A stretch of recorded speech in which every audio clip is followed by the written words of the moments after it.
And welcome once again. This is Ted Hicks from Late Night Parents. Ways to follow the show, latenightparents.com. This is not a live show, recorded show. But while most people are watching WrestleMania, I will be doing the same thing and decided to give you guys some new content for this evening's show. In the queue, we have none other than Danny Thompson from AroundAssociation.com. You can find him on Twitter at Danny, 3, Thompson. He's a great follow.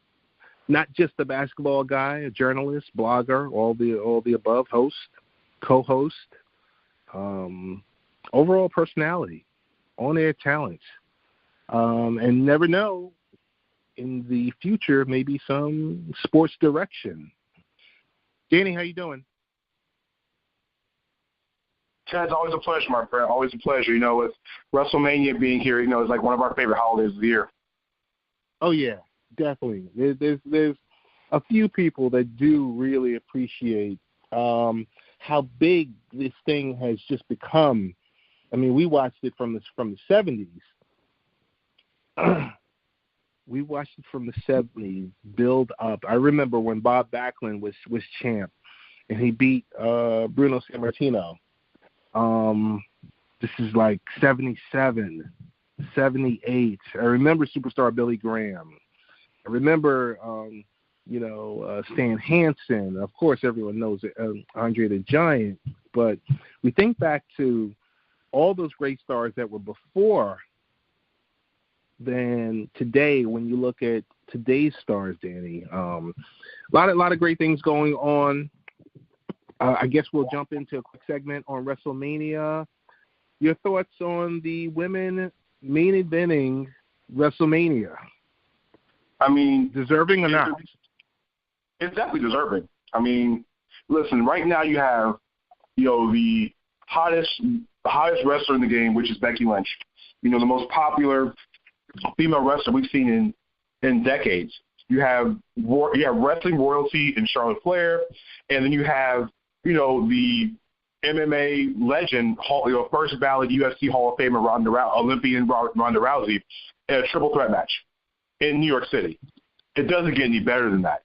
Yes, if anything, they deserve the headline WrestleMania better than anything else on the card. It's true. That's true. It's really something. So I saw this Chronicle last night. I was watching it because I was doing a little bit of additional research for this discussion, and it just showed 4 months in the world of Charlotte Flair. And I think it was last week. It was on ESPN, maybe a week prior. It was on ESPN where they had Becky, Ronda, and Charlotte. And they referred to Charlotte as Ric Flair's daughter. And I think that's a huge stigma for her after all these years. You think about it. She's been leading the women's division, prior to when they were just recognized as divas. I think she's done so much for the sport itself, especially in the women's division, but not, solely for wrestling too, but I think ESPN, they dropped the ball when they just referred to her as Ric Flair's daughter, or is that something that she'll never be able to get away from? I think to me, Ric Flair, me being from the South, so, like you were mentioning Bob Backlund, you were mentioning, Bruno Sammartino, the WWF was really an up north territory. So down south we had world-class wrestling, which turned to World Championship Wrestling, which was WCW. And so Ric Flair, to us, was Michael Jordan to the NBA. Right. So if you look at it this way, if Michael Jordan had a son, Michael Jordan had a son to play in the NBA, no matter what he did, he's always going to be in the shadow of his dad. LeBron James Jr., who's now one of the best high school players in the country at his age, he's always going to be in his dad's shadow until he does some of the things that, it's going to be hard. And I think in Charlotte Flair's case, it's the same way. She's wrestling royalty. So in order to get out of Ric's shadow, she's going to have to, it's going to take a little bit of time. It's going to take longevity. She's still early in her wrestling career when it comes to being a household star power name. So until she gets that year after year after year like John Cena and some of the people beforehand, and she transitions the women's wrestling game, what she's doing, it's just going to take time. She will be known as Ric Flair's daughter forever. And remember, ESPN is still new at this. Yeah, that's true. They're still new at the whole combat sports, but they've been covering the WWE for a while. I just maybe I shouldn't harp on it too much, but so expectations? Are you expecting? Number one, let's go to Kurt Angle. This is his final match. Danny, they couldn't book something better than Baron Corbin to be his final match? I think it's got to be a placeholder. I just can't see Angle really doing a full-fledged match. I think John Cena will show up tomorrow. And okay. I think Cena shows up tomorrow. So what are some of your thoughts? Do you think The Rock shows up? Do you think The Undertaker shows up? Because, I mean, it is New York. I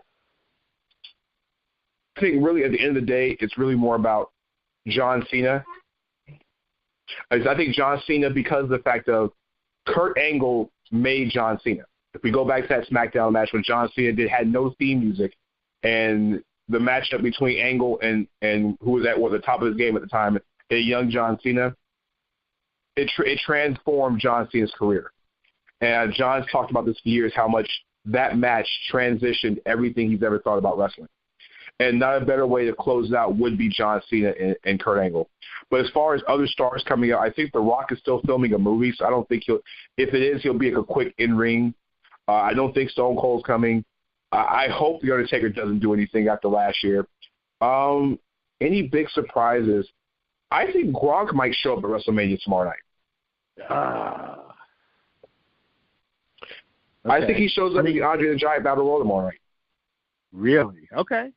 I mean, the minute he mentioned that he was, in quotes, retired, the first thing everyone started saying was, okay, he's going directly to the WWE to go make tons of money.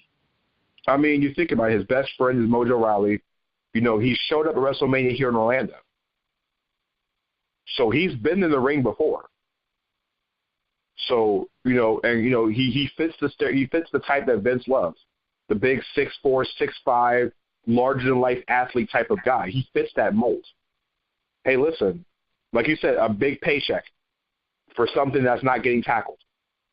I see him showing up tomorrow and getting booed out of the stadium because it's nothing but Jets fans. So, I guess when we look at the creative side, is Ronda Rousey being used correctly for this arc? Because we see shades of Lesnar, but then with the twist, what's your thoughts on Rousey talking about wrestling is fake or wrestling is scripted and I'm the greatest ever and blah blah blah blah blah? I think it's a fact of Ronda has this personality. When she was in the UFC, she was the baddest woman on the planet. And for the longest time, she was, going through every person that came through the UFC's women's division. And the one thing about Ronda is I've watched, since she's been in, is that, number one, she's really good in the ring. She really has taken to this seriously. You got to think the judo background, the UFC background, has also going to pave the way for a lot of UFC fighters to transition into the WWE because in all cases, grappling, the takedowns, the simple wrestling concepts is in UFC, especially if you're a takedown artist. And Ronda, she's one of the purest format people. She is purely into the sport. But as far as saying she's the greatest of all time, I think that's more of a work because, Ronda's supposed to be bad, but everybody's cheering for her. So you got to get her to be a heel, as we would say in wrestling terms. And, hey, listen, there's a particular mouthpiece that would be wonderful to be beside her that could be, without a advocate going forward after tomorrow night, after WrestleMania on Sunday. Gotcha. Has the WWE seen its ROI with the Rousey acquisition, or is it still too early on it? It just depends, I mean, it got major headlines. You had a pay-per-view set up in your neck of the woods, Long Island. It spawned the women's pay-per-view. But the one thing I don't want to say is I don't want to say if Rousey was the reason why the revolution started, because I think the revolution was there before Rousey got there. So I think they got the return on investment. It just depends on will Ronda come back, or is Ronda going to be back after WrestleMania? Because we don't know if is she going to come back or she's going to take time off. She's mentioned she wants to start a family, and there's nothing wrong with that. She has not had, she is raising two of Travis. She's raising Travis Brown's kids, but she not has one of her own. So you have to respect her for that. If that's her decision to make, but it really depends on your ROI is really based upon what does she do after WrestleMania. Gotcha. I mean, I think Rousey is great. I think when you talk about pound for pound, the most talented wrestler, I mean, and it's genetically, is Charlotte Flair. But there's one face of the WWE, and that's Becky Lynch. I mean, there's no one who's more over than Becky Lynch. Are you expecting anything less than at the end of the main event that she's holding two belts, fireworks are shooting off, her music is playing, and the lights go dim? The only way that she doesn't get a WrestleMania moment is if they decide to call up the 4 horsewomen on Rousey's side, which is Shayna Baszler, Jessalyn Duke, and Mafira Shafina. That'd be the only way Lynch's moment doesn't happen tomorrow night, I think, at WrestleMania 35. This is set for Becky Lynch to win in front of everybody. But if she doesn't win, I feel like Rousey will escape, because they're not going to put the belt on Charlotte Flair. They're going to put both belts on Charlotte Flair. So I think Becky gets her moment tomorrow. I think Becky gets her moment at MetLife tomorrow night. So basically you're saying she walks out with both belts. Well, no, she's going to walk out with one. Because remember, if Becky pins either one, she becomes the champion of one.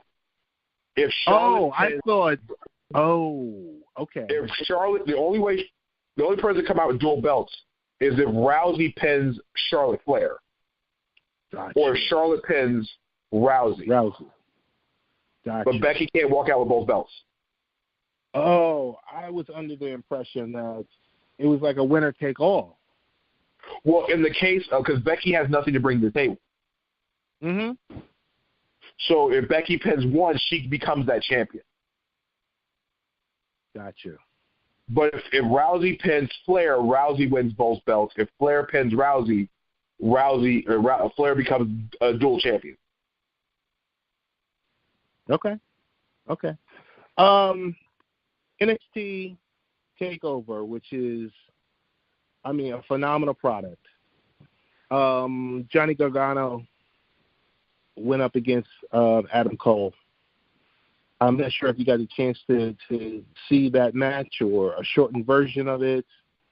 I had a chance to watch it about 3 o'clock this morning. They tore the house down. I mean, every year we talk about this. We talk about this not on the air, but we talk about how great TakeOver is every year.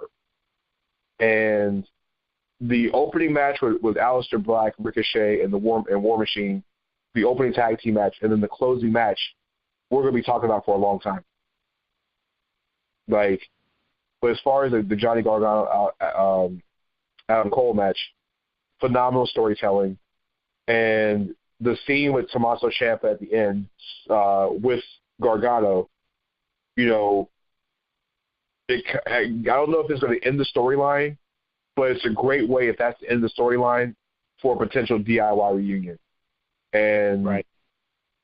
That'd be great to have a reunion with those two guys together. And we're talking with Danny Thompson from AroundAssociation.com. And you can find Danny on Twitter, and of course, all the other platforms. But I know you can find him on Twitter at Danny, 3 Thompson. It's a great follow. So let's talk real briefly. We wrap up this segment. Hunter, Triple H was on First Things First and was talking about a studio show, because we've been talking on and off. You and I have been talking not via podcast, not via recording. We talk about this all the time, about the amount of money the WWE was paid by Fox and whether or not a 2-hour Friday night show will encapsulate, a deal for $2.5 billion. So there's talks now of the studio show. We've gone back and forth whether or not the SmackDown Live show is going to be on Big Fox versus on FS1. We've talked in the past about ratings. We've talked about how SmackDown ratings have dropped.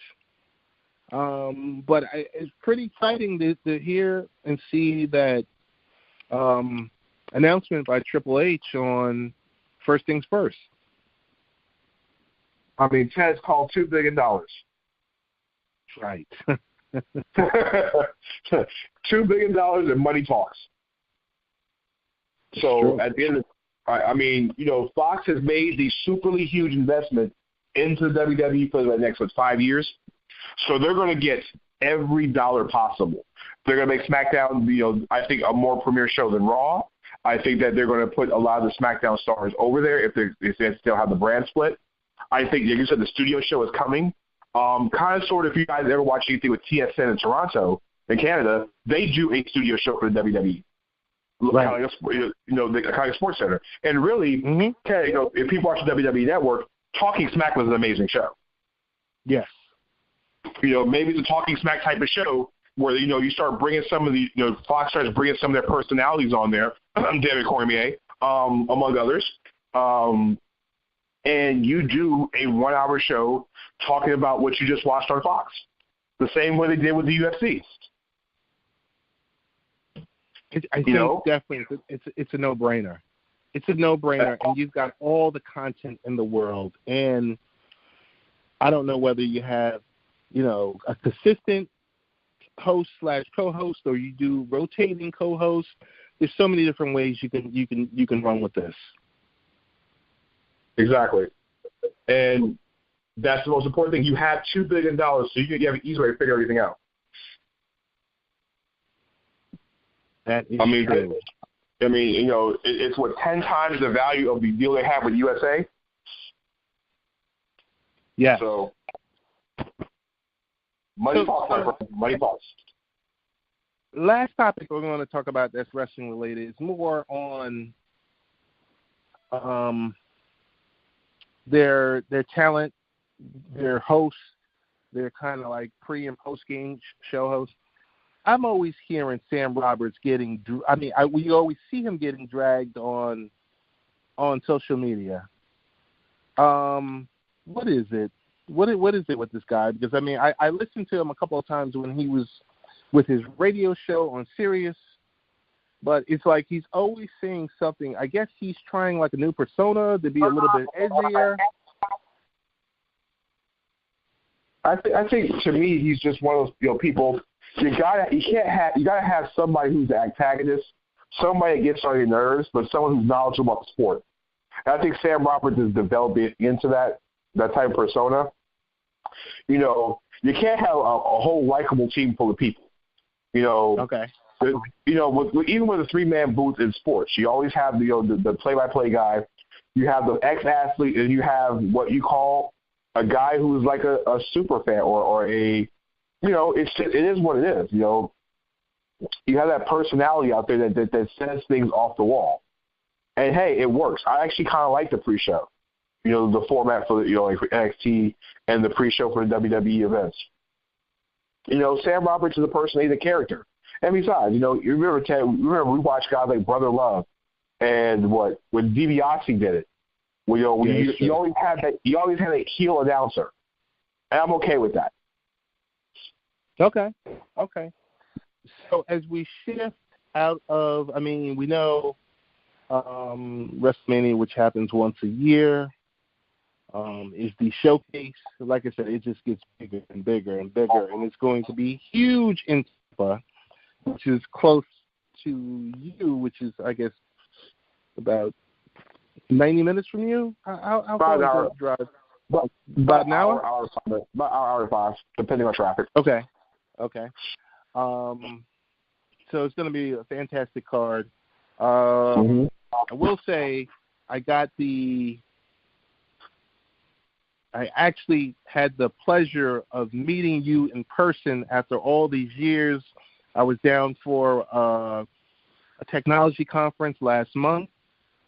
Finally got to meet the great Danny Thompson. Thank you once again for all your hospitality that you showed me, picking me up at the hotel, allowing me to break out from some other sessions that I was involved in, and had a good time hanging out in downtown Orlando. Yes, big shout out to our brother from another mother, Hezzy McCaleb, who also came out with us too. And it was bringing back, Ted, the days of what we say. For those who know us very well, it's the simple fact of barbershop sports days. The days that we all, that we kind of forged this friendship, this union, the bond that we have now. So it was great to all be in the same area at one time. It's true. It felt like all of our universes collided together, and it was just great to be out there. And those are some crazy folks out there in downtown Orlando. And hey, the Magic are winning. But the Magic are winning right now. So hey, you gotta enjoy life out here when they're finally winning for once. That's true. I mean, and you, for one, Danny, have covered the Magic wholeheartedly last 5, 6, 7 years that I've known you. You've been, whether depending on the specific outlet, you've been covering, writing articles, doing, vlogs, blogs, all of a sudden. How does it feel to be down there and to have a winner down there? Well, I wanted to clinch first. When they clinch, I will have a different feeling the second I see that letter beside the Magic's name on the standing board. It can happen as early as tomorrow afternoon. The playoff scenario for Sunday is pretty simple for the Magic. If the Heat lose in Toronto tomorrow afternoon, they are in the playoffs because it makes it easier, actually. The Magic number is 1. If Charlotte loses at Detroit and Miami lose, the Magic will be in the playoffs before tip-off. If not, if Miami loses and the Magic win on tomorrow, it's over. So it's just really the Magic have to close out business on Sunday night against Boston, and the game on Wednesday is only a game for seeding potentially at that point.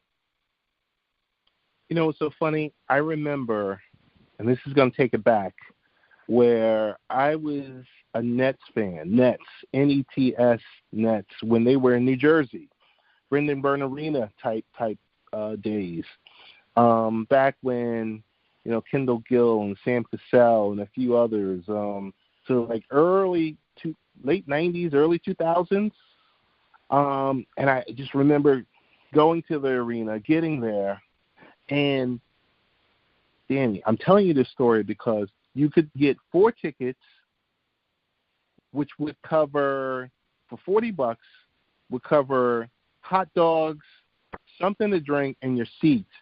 And what I mean, there was next to no one there. That was when they weren't winning. But when they started winning, all those type of plans went away. All these fair weather fans and media started showing up, and the place was just packed and the place to be. And I was just like, well, wait a minute. Where is all of this? So I say that to just say I'm sure a lot of the Magic faithful were like, okay, what's all of this about? I think in this situation it's just about I'll say this. I think now it's just the fact of it's playing meaningful basketball games in April. I was talking with Aaron Gordon actually on Wednesday night after the Knicks game, and I looked at Aaron when as he was getting a speech for the media. Aaron had this big smile on his face, and I'm like, I said, Aaron, no, this is the biggest smile I've ever seen you have in the month of April. He goes, you have no idea what it feels like to play games like this in April. So my smile is normally it's completely gone by February or March the last couple of years. And so to see guys like this get so close to the playoffs and it's right there. I'm gonna love it. And I'm not a Magic fan, but it's covering the team. To see Nikola Vucevic and Evan Fournier finally make the playoffs, it's going to be like, it couldn't happen to two better guys. Good for them. Good for them. I'm definitely pulling for them. My expectations aren't too high with some of these teams because some of the teams that they're going to have to face in the first couple of rounds are stacked. So I will say with that, I was just thinking, I just got a text message, but I was thinking about last week. I was attending a G League because I love the G League because it totally represents something for the fans. So I just want to give you this interpretation because I gave it to you personally, where you walk into the arena, you've already purchased your tickets. You walk in there after you have to go through the whatever precautions for security. The first thing you see is someone smiling, handing you a pamphlet, which contains the rosters and everything else like that. And they said, "Hey, just want to let you guys know, beers are $2. Nathan hot dogs are $1." And there was just the kid-friendly environment. And the first thing, and I get it. I understand that, players are being paid a lot of money by billionaires, and, that cost has to be passed down somewhere.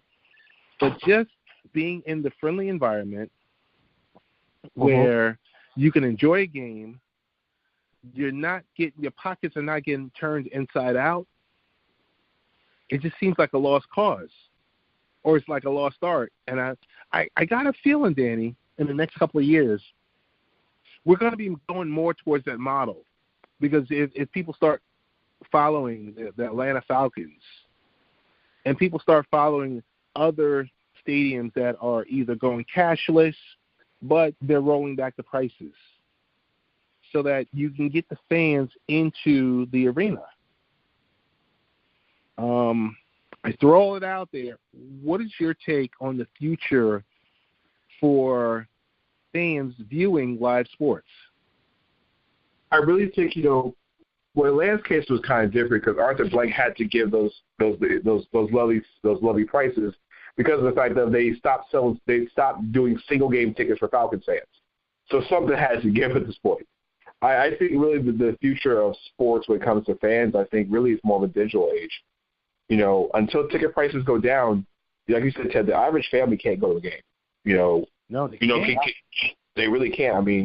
It's like you're spending $140, $150 not counting parking to take a family of 3 or 4. When I was growing up, it was like $6, $7. For games, you had a decent seat. You spent $50 and you were able to go out to a game. $50 right now can't get you maybe 1, maybe 2 tickets. And it's just hard, as being part of a family trying to do those things. So something's very understandable, but it's just difficult.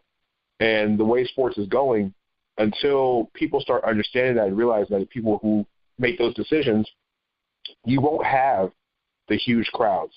You'll have the diehards, but you won't have, the common everyday fan. And that's what sports is missing, is that fan. We look at from NBA to MLB to NFL to MLB. 37 years old is the average age, is the median for the fan in the NBA. 47 is the age for NFL.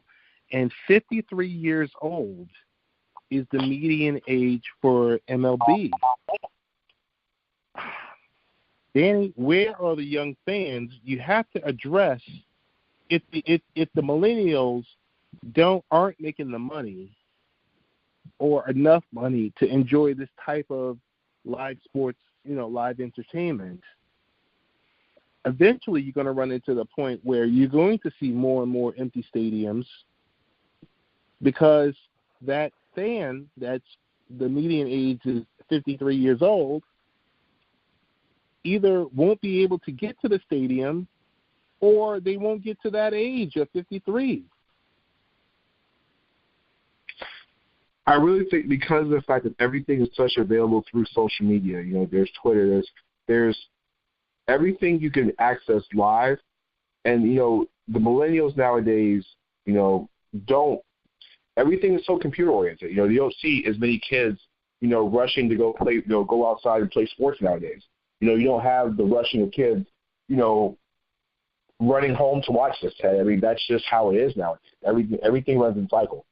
I think at the end of the day, what we're going to see in the end of the day going forward, I think, is that once those things change, and once you start getting away from the digital and lowering prices to get the actual fan in there, I think it'll lower some of those age groups. And really, to be honest with you, baseball is the hardest sport to market because millennials don't like to sit in 4-hour heat for something going not very fast. That's true. That is true. You know, it's. I mean, we could sit out here. There's such an emphasis to speed up the game. I can enjoy, and I know you can too, enjoy going to a baseball game. I know the NBA is your first love, but I could just really appreciate going to, so there's a 105 game. So you leave your house, let's say 11. Let's say you pick up whomever you're going to pick up, and you're in the stadium by 12.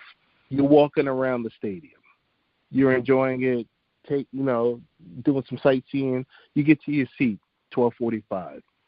12:55 to / 1 o'clock. The anthem is happening, and then first pitch is by 1:05. I have no problem with sitting there for 3 hours enjoying a baseball game, and I don't believe there's an issue with it speeding up or with other changes that are stated to be implemented, with, saying, a pitcher must pitch to X amount of batters and all of this other stuff, or limiting the amount of times a manager can come out to the mound. I mean, I get it. I understand. It's money. It's sponsorship and everything else like that. But once again, as we've heard before about the about the NFL, they're taking the fun out of MLB. They're totally taking the fun out of MLB because they're like, hey, I want this game to be done in an hour and 57 minutes. Says who? I think, come on. Ted, it's not the fast pace that millennials want to deal with. People want to. The perfect sport for millennials is soccer. It's 90 minutes. 90 minutes, about 15-minute overtime, 15-minute halftime. You're pretty much done. You're at the event for maybe 3 hours, and you're on the rest of the day. Basketball is great, so you get to the last 2 minutes of the game, and everybody's, there's like 7,000 timeouts. The same to the NFL. Now they challenge you every third play, it seems like, with the new replay rules. So you got NFL games that are going to take over 3 hours. So that's the only. And also at the same time, baseball is 162 games. So it's like if you feel like you're going to miss the game on Thursday, you'll watch it on Friday. And football is 1 day a week. Yeah. So that's why football will always be king no matter the age range. So I think baseball needs to. It's at a premium. 16 games. 17 weeks, however you want to spend it. I think also at the same time, baseball, nobody plays baseball to me because if I turn on TV, I don't see any baseball commercials. I don't see the athletes out there. I don't see one of my favorite commercials, football on your phone, which will always be one of my favorite commercials, Peyton Manning and Eli. You don't see Major League Baseball players showing that type of personality. So there's so much baseball can do to fix a lot of things. That is true. Hey, we're talking with Danny Thompson from roundassociation.com. You can find Danny on Twitter at Danny, 3, Thompson. Danny, tell me, disrespectful or nah? The Rocket starters didn't stick around until the end of the game for the beatdown, the 24-point beatdown of the New York Knicks. I think it was like a minute 30 left in the game. All the starters were gone. They had already checked into the locker room, showered, and, the game was still going on. Okay. Disrespectful or not? No, because I was in Orlando on Friday night and watched Steve Clifford play his starters in a 40-point game in the middle of the fourth quarter. He had Nikola Vucevic on the floor. The Hawks cut the lead to 28, and then Clifford took the starters out. The Hawks got the lead back down to 28, and then Clifford brought the starters back into the game with 6 minutes left to play for an additional 3 more minutes. And the Hawks lost by, it was 149 to 113 last night on Friday night. So I watched Steve Clifford play Nikola Vucevic and Terrence Ross and the guys that were basically the reason why they got this lead up there, his starters, his main guys, in a 40-point game. So, no, it's not disrespectful. To me, those guys should have been a long time ago, just so that nobody gets hurt. All right, no, but I'm saying I'm not sure if you're understanding me, or maybe I don't think it's disrespectful. I don't. Okay. I mean, there might have been something that in the Rockets' case, you got to say the Rockets have been hit with injuries all year, and you want to make sure all your guys, especially the regulars, are in sync, because in the Western Conference playoffs starting next weekend, you need to be at full-fledged, it's go. And I think maybe Mike D'Antoni didn't realize his team needed more work together. So that might be why these guys have been playing in there, or just the fact of Houston doesn't play that many guys, so maybe those guys who don't play very often were just not ready to play. Who knows? But I think it's more about cohesion than anything else. So I don't find it disrespectful, no. Because disrespectful was the Knicks starting Mario Hezonja at point guard last night, on Friday night. That was disrespectful. So a lot of talk about, we're not going to touch upon Durant. We're not going to touch upon the Knicks or the Nets. We're not going to touch Zion Williamson, because his name has just been dragged. But I will mention the one story I heard this week about Beyonce signing with Adidas, and I saw how she gave a fist palm to Reebok because of the diversity issue. What's your thoughts on that? Hey, listen, I mean, it's Beyonce. Like, at the end of the day, she is the most powerful woman in entertainment. And if she wants a diversified committee and you know that she's going to basically sell your entire shoe line, you give her the most diversified possible union board, whatever she wants possible. Because whoever she goes to, whatever she releases is going to sell out in seconds. So if Reebok could not get that done or make some kind of special conception, say, Ms. Knowles, I'm sorry, let's go ahead and we'll diversify this board the next 10 minutes, it's on them. But no, I think Beyonce did the right thing. If she's not comfortable, then why put your name behind something you're uncomfortable with? But, Danny, how tone-deaf could Reebok have been? Ted, every company's different, and it is completely tone-deaf, but that starts up from the very top. If the very top wants to continue to be tone-deaf to how things have changed over the years, that is on that company, and that company will lose a lot of money because this is very public. Like you said, a tone-deaf company is very, very public. And entertainers and athletes, especially athletes, look at those things. Agents look at those things for their clients. It's going to hurt Reebok going forward. It's going to hurt them for a while. I saw another gentleman get dragged on Twitter, Mr. Paul Pierce, who was saying that he's better than Dwayne Wade, and I never saw someone. He's still trending today off of comments he made last night.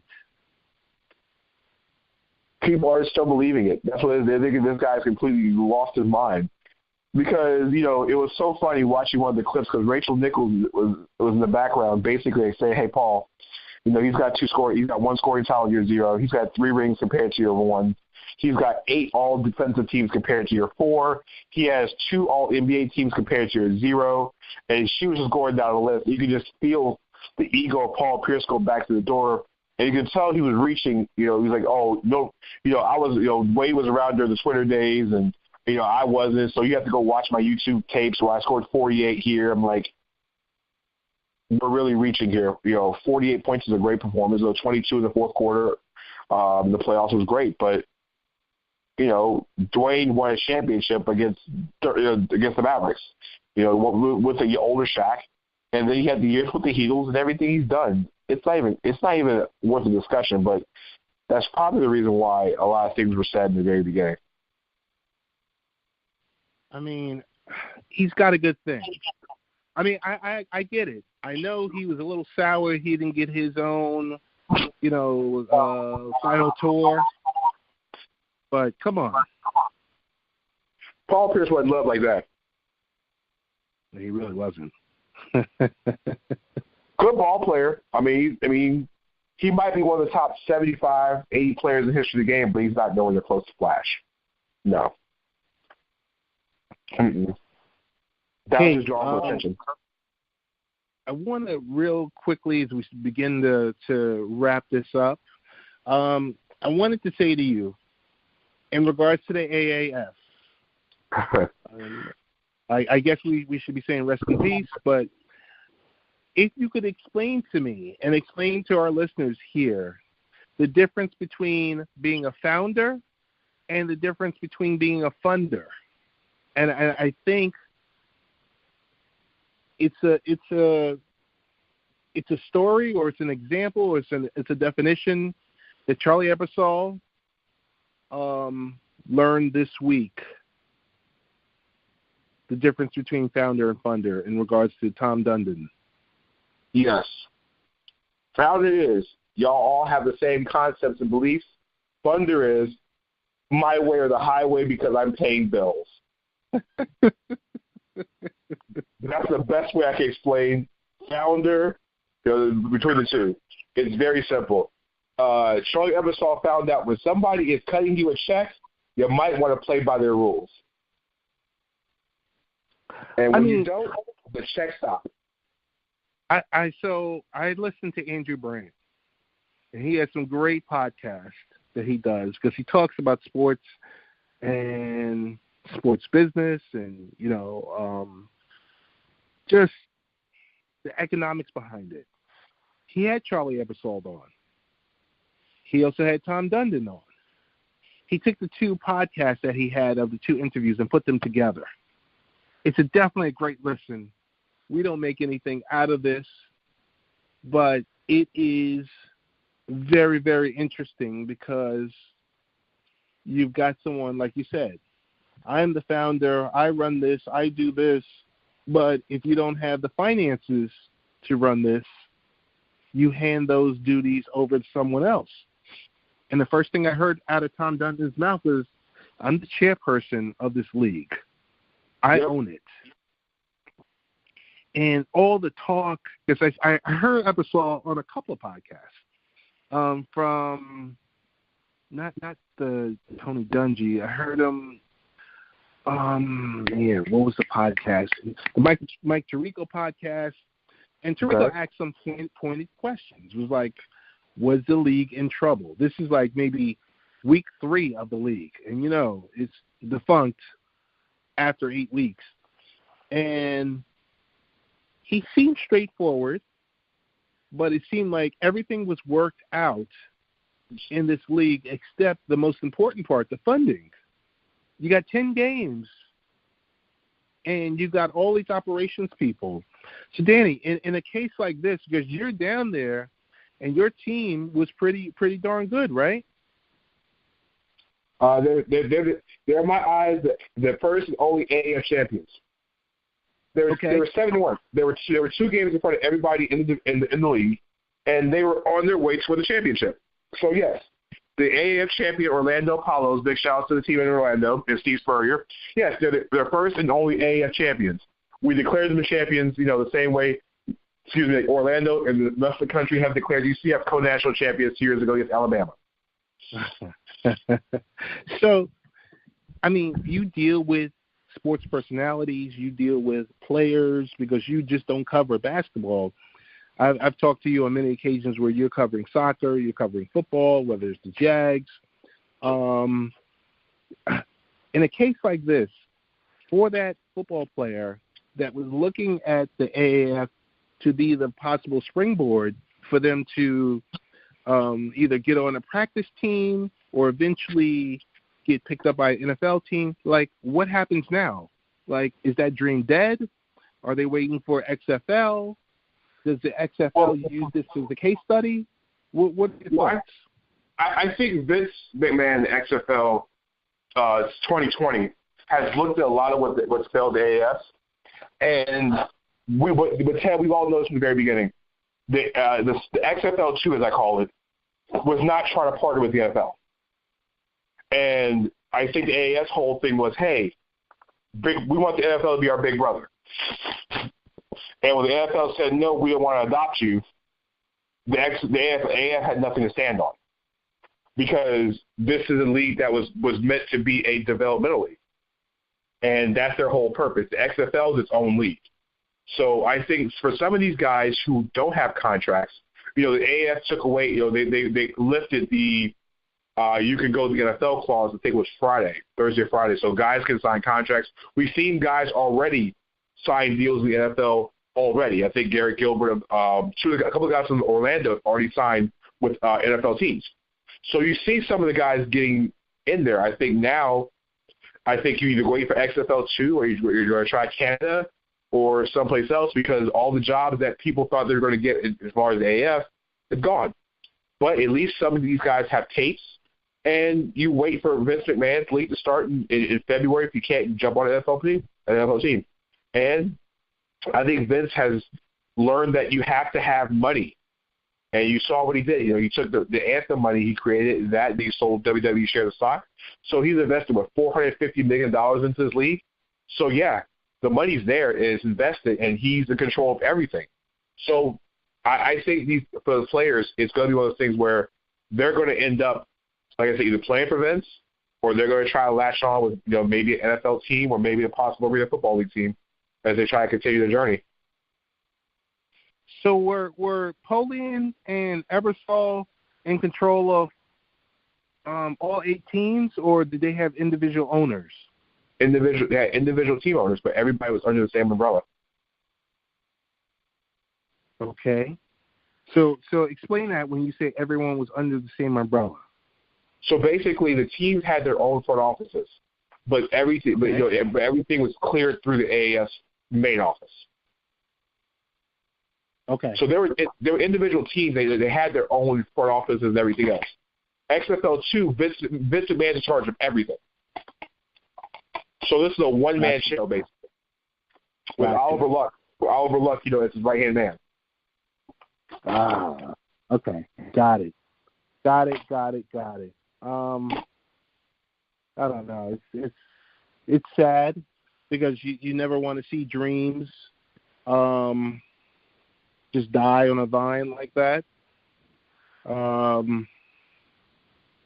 Do we, in your eyes, is the AAF done, or will there be a retooled version of the AAF, or do you see them, or do you just see players and potential front office people trying to jump on with XFL teams? The AAF is done like the Knicks season was back in December.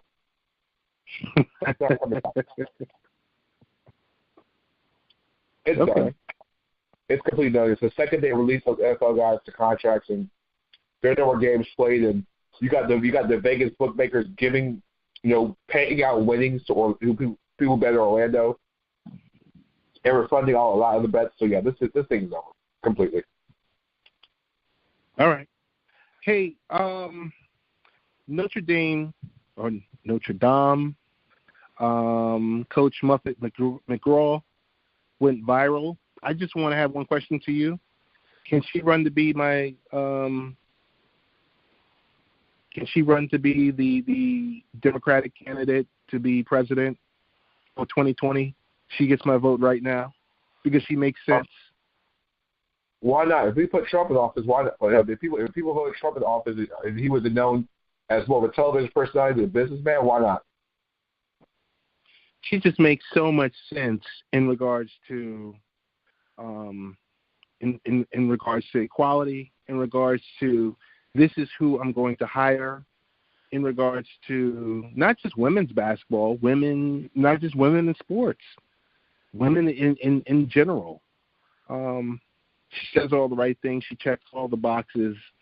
If she starts a campaign, I will be out there campaigning. Thoughts on, I guess one of the final topics I have for you is thoughts on Stephen A. Smith. Article came out this week on the New York Post and covered in various other outlets. Andrew Marchand dropped Stephen A. Smith is scheduled to receive upwards of an $8 to $10 million annual contract, which makes him the highest paid ESPN employee. I'll just leave it at that. Your thoughts on that? Well, that just made everybody. So basically, he just got the contract that allows everybody who is now doing sports media to start renegotiating their contracts. He just opened up a whole new door. I mean, it's just, now journalists are going to start making it rain for journalists and personalities and TV personalities. I mean, Tony Romo is waiting for his deal, thinking, hey, listen, this man's getting $10 million. My analysis is on point. Y'all know it. Time to cut the check. Some checks about to start getting cut. I mean, don't get me wrong. Stephen A. has been grinding for a minute, and I think he deserves every dime he should receive. Clearly, without a doubt. No buts about it. From his New York radio show, New York/Connecticut radio show that's a national show, to First Take, which is First Take, watched by, hundreds of thousands of people every day. And all the other stuff that he does and, appearing on SportsCenter and everything else like that. Totally worth it. Totally worth it. I know a lot of people clown on him because of some of the things he does get wrong, but I guess he has the last laugh based on that.